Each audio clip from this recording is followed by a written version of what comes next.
5절에서 7절까지 말씀입니다. 디모데전서 1장 5절에서 7절입니다.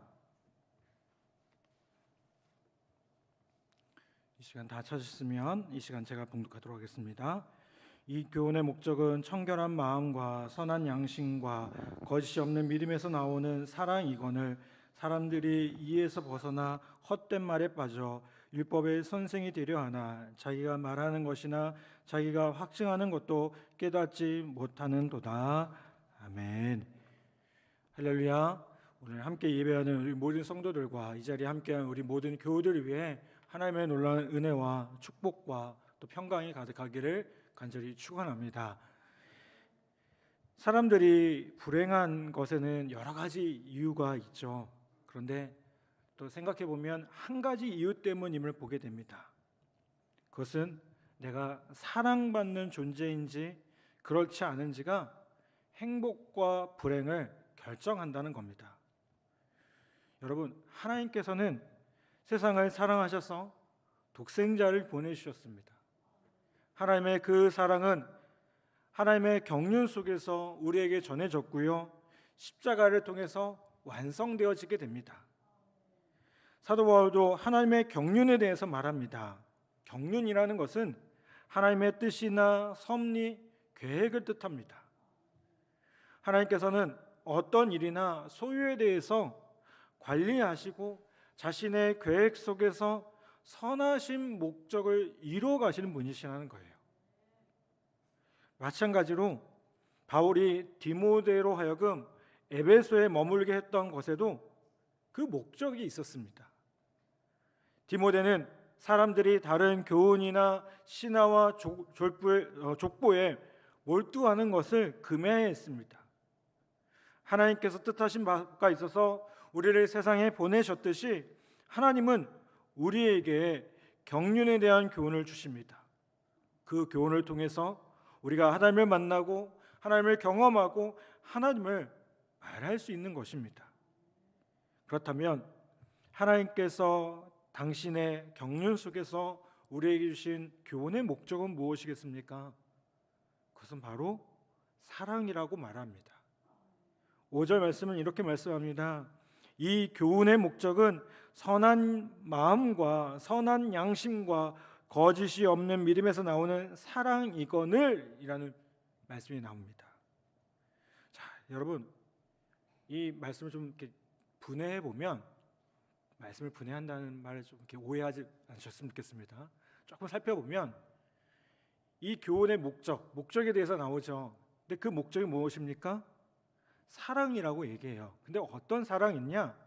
청결한 마음, 선한 양심, 거짓이 없는 믿음에서 나오는 사랑이라는 거예요. 이 말씀을 청결한 마음, 이 교훈의 목적은 청결한 마음 이렇게 딱 나눠지는 게 아니라 가장 중요한 단어가 뭐예요? 이 교훈의 목적은 사랑이라는 거예요. 그런데 어떤 사랑이냐? 청결한 마음에서 나오는 사랑, 선한 양심에서 나오는 사랑, 거짓이 없는 믿음에서 나오는 사랑이라고 말씀하고 있다는 겁니다. 앞에 표현된 교훈이라는 단어, 이 표현은요, 우리가 지금 개역 개정판 성경을 읽고 있는데 개역 한글판 성경에서 보면 경계라는 표현을 쓰고 있습니다. 교훈이나 경계나 이것을 뜻하는 원어는 뭐냐면 파랑겔리아라는 단어를 쓰고 있는데요, 명령 혹은 계명이라는 뜻입니다. 하나님의 명령은 세상을 향한 명령이면서 계명이면서 동시에 하나의 경계가 되기도 합니다. 또한 세상을 살면서 지켜야 할 가르침, 교훈과도 같다는 겁니다. 그렇기에 하나님의 백성은 하나님의 명령, 하나님의 경계, 하나님의 계명을 통해서 뚜렷한 교훈을 배우게 됩니다. 그리고 이 명령, 이 계명의 목적이 무엇입니까? 5절의 가장 중요한 단어인 사랑이라는 거예요. 오늘 이 말씀 5절에 사랑을 수식하는 세 가지 표현이 나옵니다. 제가 앞서 소개한 것처럼요. 먼저 무엇이겠습니까? 청결한 마음에서 나오는 사랑입니다. 여러분, 이것은 깨끗하고 순결하고 정결한 마음에서 나오는 사랑이라고 할 수가 있어요. 청결하다는 건요, 우리 잘 아시는 것처럼 깨끗하다는 거예요. 예를 들면 태초의 인간, 그 아담 있죠. 이 아담이 범죄하기 전에 그 모습은 어떤 모습이었을까요? 깨끗한 모습이었어요. 청결한 모습이었어요. 그런데 아담이 죄를 범함을 통해서 아담은 깨끗함을 잃어버리게 됩니다. 그렇기 때문에 처음부터 정결하여 그 정결함을 유지하는 것은요, 세상에 존재하지 않아요. 이거를 신학적인 용어로 뭐라고 합니까? 원죄라고 얘기하죠. 사람은 누구나 죄를 가지고 태어난다는 거예요. 원죄가 있다는 거예요. 다만 하나님께서 이 더러운 것을 깨끗하게 만들고 정결함을 유지할 수 있도록 우리를 그리스도로 보내신 것, 이것이 뭡니까? 사랑이라는 거예요. 여러분, 그리스도는 사람이 깨끗함을, 정결함을 지킬 수 있는 유일한 방법이라는 겁니다. 디모데는 헛된 말에 빠져있는 에베소 교회의 거짓 교사들이나 또 이단 사상을 이겨내야 했습니다. 근데 그것을 이겨낼 수 있는 방법은요, 사람의 언변이나 논리가 아니었습니다. 무엇이었을까요? 예수 그리스도를 통한 청결한 마음에서 나오는 사랑이었어요. 깨끗한 마음에서 나오는 사랑. 결국 뭡니까? 진실함이었고요. 주님 앞에 섰을 때 정말 한 점 부끄러움 없는 우리의 모습, 그 모습으로 이겨내야 된다는 겁니다. 여러분, 우리도 마찬가지입니다. 우리는 사람과의 관계에서 세상에서 많은 것들과 영적인 전쟁을 합니다. 우리가 살아가고 있는 이 세상에 여러분, 우리를 가만히 놔둡니까? 신앙생활 잘하도록, 편하게 하도록 합니까? 아니요. 악한 사단 마귀는 어떻게 해요? 우는 사자와 같이 삼킬 자를 찾는다고 했어요. 우리를 자꾸만 넘어뜨리려고 합니다. 그런데 이 영적인 전쟁에서 승리하는 것은 무엇이겠습니까? 내가 뭔가 노력한다고 해서, 내가 뭔가 사람을 의지하고 그 사람을 통해서 뭔가 한다고 해서 하는 것이 아닙니다. 오늘 말씀 분명히 말합니다. 그리스도를 통한 그리스도의 정결한 마음, 그 사랑만이 승리할 수 있다는 것을 우리에게 말씀하고 있어요. 여러분, 오늘 다시 한번 주님으로 주시는 그 십자가의 사랑으로 말미암아 깨끗한 마음으로, 정결한 마음으로 다시 한번 그 어떤 것과도 넉넉히 싸워서 승리하는 우리 모두 되기를 간절히 바랍니다. 결국 여러분, 사람과 사람 사이에서 우리가 이기는 게 어떻게 이길 수 있을까요? 막 말싸움 갖고 이깁니까? 논리로 이깁니까? 아니죠. 진실로 이기는 겁니다. 근데 그 진실이 어떻게 나오겠습니까? 오늘 이 말씀처럼 십자가의 사랑, 주님 앞에 섰을 때 우리가 우리의 죄를 깨닫고 우리의 연약함을 깨닫고 주님 앞에 섰을 때 부끄럽지 않는 그 모습, 그 모습으로 승리할 수 있다는 사실을 다시 기억하는 우리 모두 되기를 간절히 바랍니다. 두 번째로 어떤 사랑일까요? 5절에 보면 선한 양심에서 나오는 사랑이라고 얘기를 해요. 양심을 뜻하는 영어가 뭘까요? 여러분 다 아시는데, 콘사이언스라는 단어를 써요. 영어 시간은 아니지만, 이 콘이라는 표현이 뭐냐면 함께라는 것을 뜻하는 접두어예요. 이게 콘이라는 단어하고 사이언스라는 단어가 합쳐진 단어입니다. 있어요. 이 단어가. 콘은 함께라는 뜻이고요. 사이언스 들어보셨죠? 뭘까요? 과학, 지식이라는 뜻을 가지고 있어요. 그러면 여러분, 양심은 결국 뭘까요? 함께 아는 거예요. 함께 아는 거. 그러면 여러분, 양심은 과연 누구와 함께 하는 걸까요? 벌써 눈치채신 분들 계실 거예요. 누구예요? 하나님과 함께 하는 거예요. 여러분, 우리가 하나님 앞에 섰을 때 어떤 모습이에요? 하나님 다 아시잖아요. 코란데오라는 말이 있죠. 이게 하나님 앞에라는 뜻을 가지고 있어요. 우리가 하나님 앞에 섰을 때 하나님 우리의 연약함들을 다 아세요. 우리의 죄악들을 다 아세요. 그러니 어떻게 해요? 부끄럽지 않게 살아야 되지 않겠어요? 여러분, 양심은요 하나님과 함께 하는 것입니다. 양심이라는 것은 사람은 속일 수 있지만 하나님은 속일 수가 없어요. 그렇기 때문에 하나님의 경륜을 알고 하나님의 명령을 알면 양심은 하나님의 결정을 따를 수밖에 없고요. 하나님의 결정을 따르는 사람은 당연히 어떤 사람일까요? 선한 양심을 가진 사람일 수밖에 없다는 겁니다. 여러분, 그렇다면 우리 안에 이 선한 양심을 다시 회복하려면 어떻게 하겠습니까? 역시나 누구를 통해서만 가능할까요?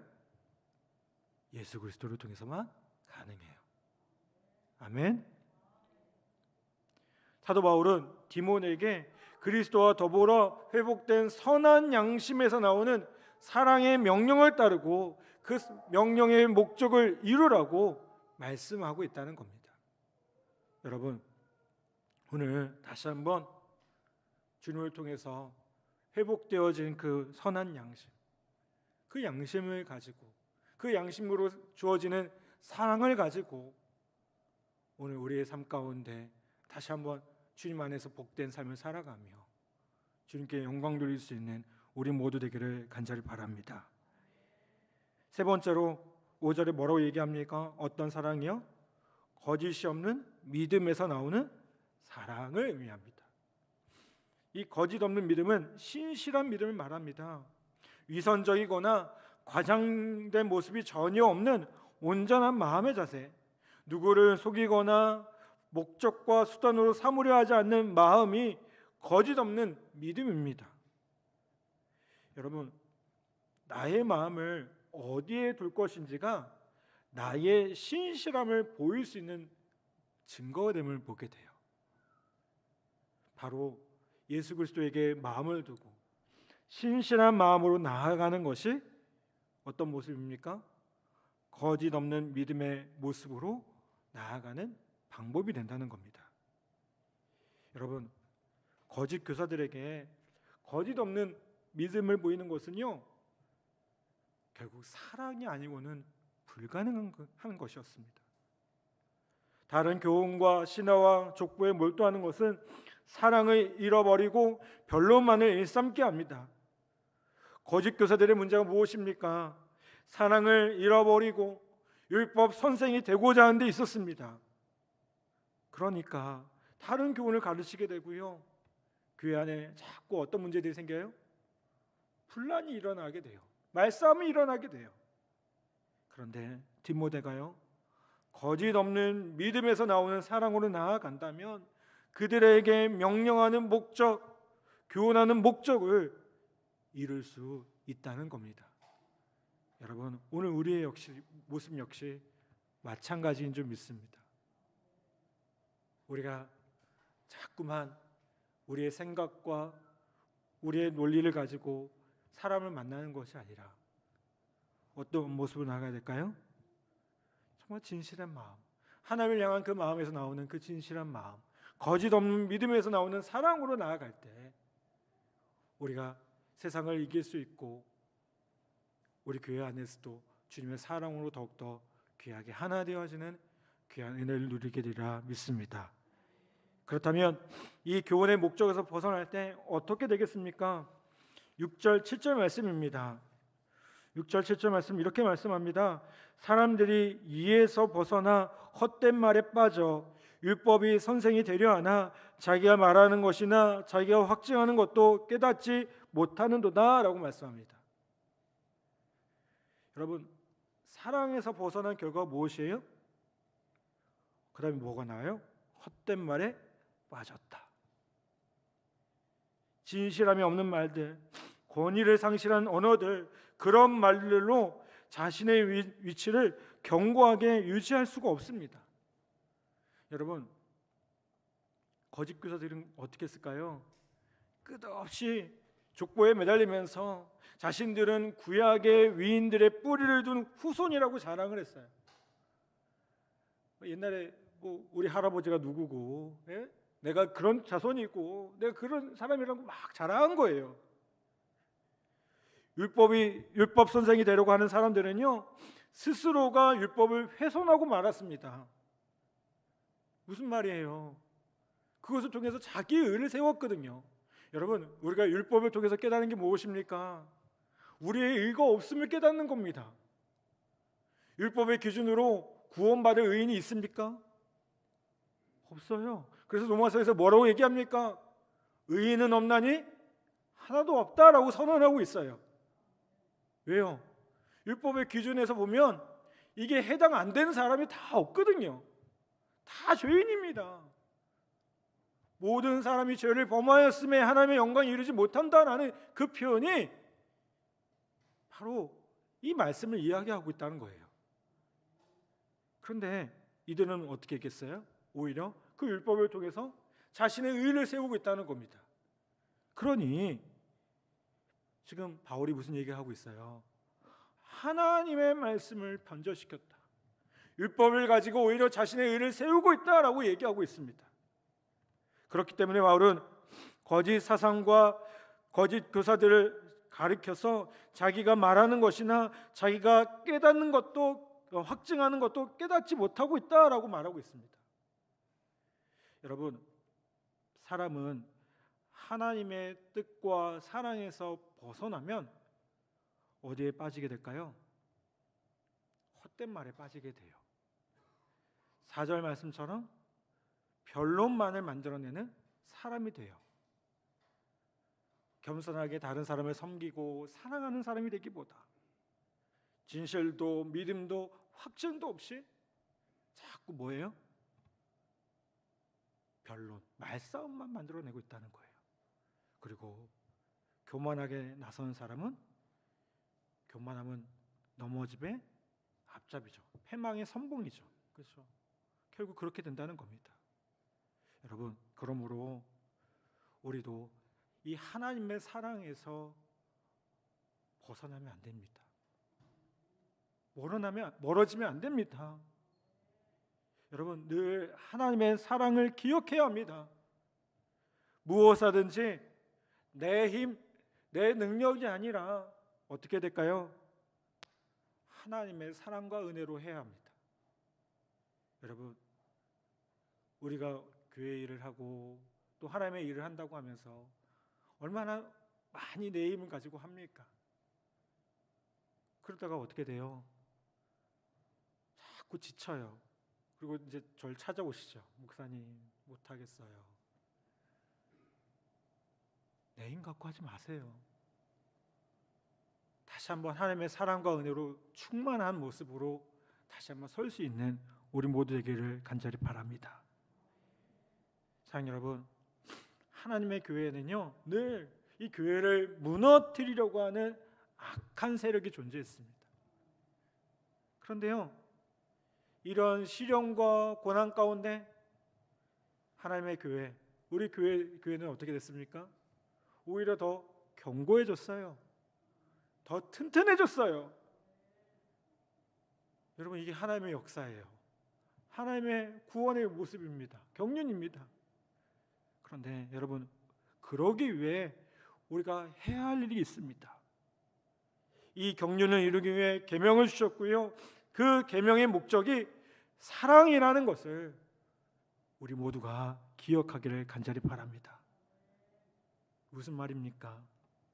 내가 늘 하나님의 사랑으로 충만한지, 내가 늘 하나님의 사랑을 체험하고 있는지, 하나님의 사랑에 감격하고 있는지, 십자가 그것만 봐도 내 가슴이 뛰고 내 마음이 뜨거워지는지 여러분, 다시 한번 점검하는 귀한 은혜가 있기를 간절히 바랍니다.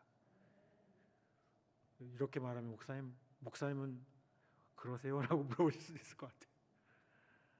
저도 자꾸만 그래서 회복하려고 합니다. 십자가 붙들고 나아가야 되지 않겠습니까? 아멘. 여러분, 다시 한번 우리 안에 십자가의 놀라운 은혜가, 그 복음의 중요한 본질이 회복되고 있는지 다시 한번 점검하는 귀한 은혜가 있기를 간절히 바랍니다. 그럴 때 교회는 그 바탕 위에 더욱 견고히 서갈 것이고요, 우리는 그 교회를 세워가는 든든한 기초가 되고 재료가 되리라 분명히 믿습니다. 여러분, 에베소 2장 22절에 이렇게 말씀해요. 너희도 성령 안에서 하나님이 거하실 초소가 되기 위하여 그리스도 예수 안에서 함께 지어져 가느니라. 여러분, 우리가 함께 지어져 가고 있습니다. 부족한 사람들이지만 우리가 하나의 주님만을 바라보면서 함께 세워져 가고 있습니다.